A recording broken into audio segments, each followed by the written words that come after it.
Jika terbukti sah secara hukum bahwa ijazah Jokowi palsu, dampaknya akan luar biasa besar, menyentuh hukum, politik, ekonomi, sosial, hingga kepercayaan seluruh bangsa. Berikut uraian lengkap dampaknya bagi rakyat dan negara.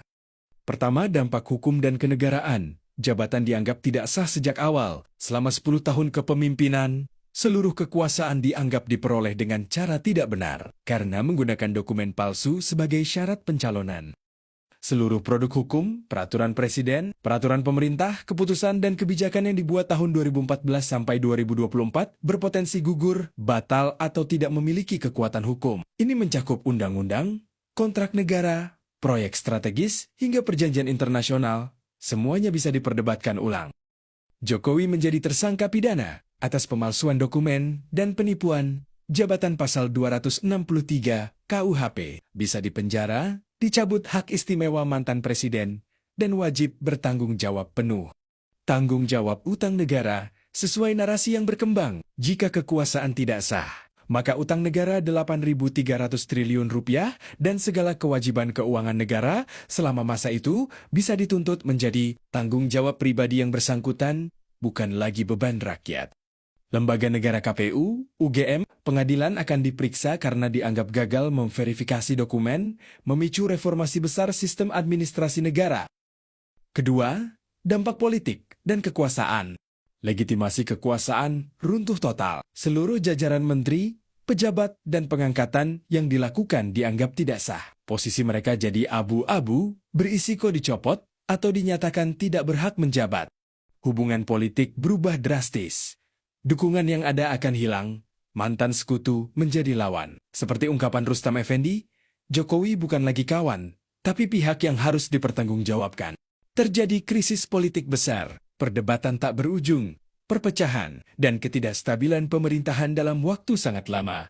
Kasus Pasar Pramuka akan jadi bukti utama dan simbol skenario pemalsuan terstruktur, menyeret banyak nama lain ke dalam masalah hukum. Ketiga, dampak ekonomi dan rakyat. Ketidakpastian hukum bikin ekonomi kacau. Investor asing maupun dalam negeri ragu berinvestasi. Nilai tukar rupiah tertekan, pasar saham jatuh, dan pertumbuhan ekonomi melambat, rakyat yang paling merasakan dampaknya.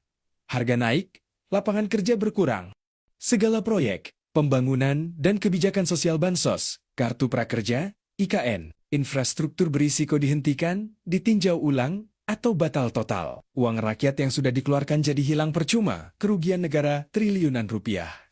Jika utang negara dibebankan secara pribadi, maka APBN negara bersih, tidak ada beban bunga, dan anggaran bisa sepenuhnya dipakai untuk rakyat. Namun proses menagih dan membayar itu akan sangat panjang dan berisiko gejolak sosial.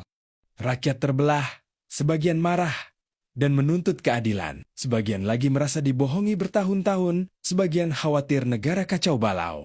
Keempat, dampak sosial, moral dan kepercayaan. Kepercayaan rakyat ke pemimpin dan lembaga negara hancur total. Demokrasi dianggap gagal, integritas pejabat tidak ada, dan rakyat merasa ditipu besar-besaran selama 10 tahun.